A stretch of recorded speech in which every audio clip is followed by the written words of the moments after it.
All right, let's get right into it. The data-based question, the DBQ. Yeah, I know.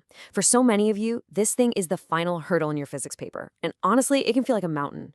But what if I told you there's a system to conquer it? A way to turn that panic into points? Well, that's exactly what we're going to break down right now. Does this look familiar? You turn the page and bam, a massive wall of text about something you've probably never even heard of before, like pulsars or thermoelectric generators. If your first reaction is that sinking feeling in your stomach, hey, you're not alone. But today, we're going to dismantle that dread and replace it with a rock-solid strategy.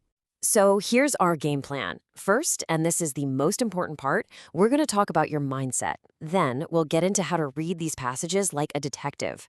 After that, we'll break down how to execute with precision on both calculations and explanations. And finally, we'll wrap it all up into a simple plan you can take with you into the exam hall. Okay, section 1, the mindset shift. Getting your head straight before you even start. And trust me, we're starting here for a reason. Your psychology is genuinely half the battle. Getting your head in the right space before you read a single word can make all the difference in the world. So let me tell you the biggest secret to the DBQ. Ready? It's okay to not know this stuff. The examiners do not expect you to be an expert on whatever topic they've picked. They know you're not. Your real job isn't to be an expert. It's to be a mark hunter, sniffing out all the points you absolutely can get. And this slide, this is the whole ball game right here. The panic mindset sees a new topic and just shuts down. I'm done for. But the pro mindset, it thinks, okay, cool, a new puzzle. Where's the low-hanging fruit? The panic mindset gets bogged down on one tough calculation, wasting precious time. The pro mindset, it scoops up all the easy marks first, builds momentum, and then comes back for the tricky ones later. Which brings us to section 2, read like a hawk. This is all about how you take that intimidating wall of text and turn it into actionable intelligence. Information you can actually use to score points. Okay, I want you to look closely at this. See those inverted commas around charging speed? That's not just for decoration. That is a massive, flashing neon sign from the examiners. They're telling you, hey, this is not a standard physics term. Pay attention. They are testing if you're reading carefully. So what does charging speed mean in this context? It means exactly what the passage says it means. For every hour the car charges, it gets 40 kilometers of range. That's it. It has absolutely nothing to do with the drift velocity of electrons.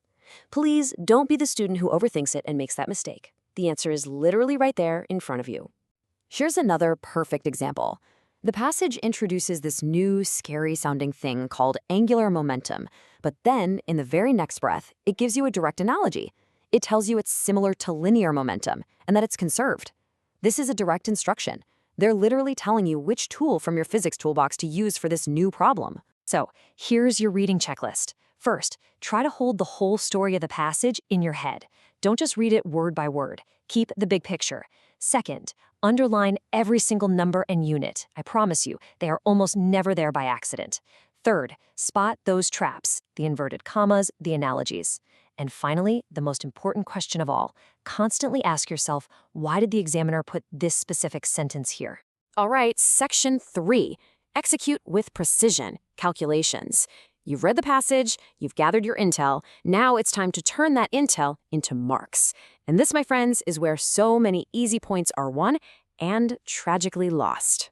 Let me be completely blunt. The number one killer of marks in these calculation questions is units. That's it. A single forgotten prefix, like micro or mega, can take a perfectly correct method and give you an answer that is just wildly, comically wrong. It'll kill your answers stone dead. Take a look at this example from a recent paper about the Perseverance rover on Mars.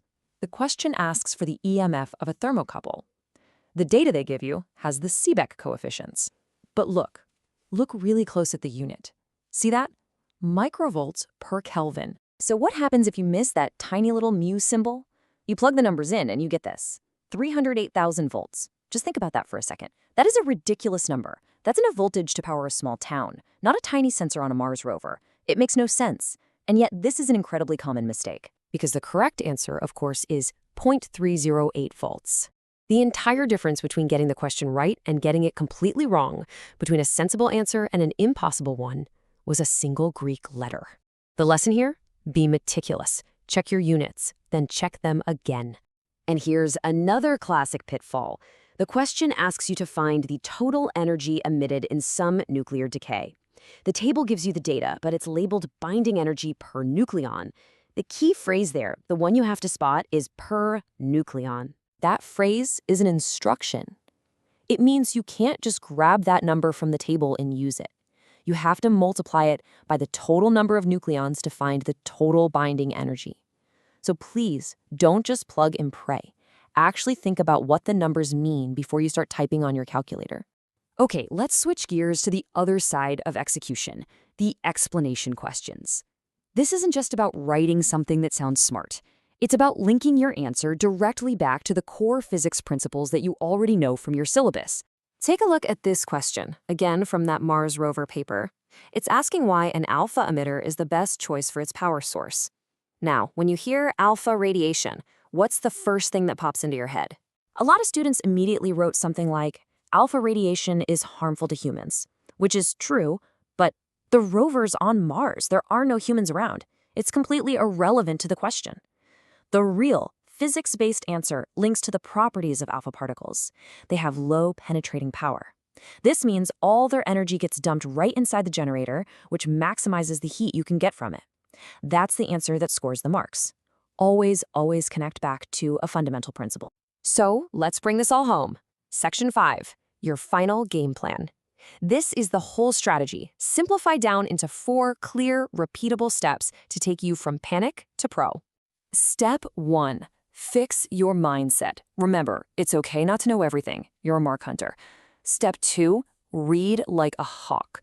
Underline the key info. Spot the clues like inverted commas and analogies. Step 3. Calculate meticulously. Double and triple check your units and terms. Show your work. And finally, step 4. Explain with physics. Don't just give a vague, common sense answer. Link everything back to a core principle you've learned. And that's really how you slay the DBQ. It's not about being a genius who knows everything.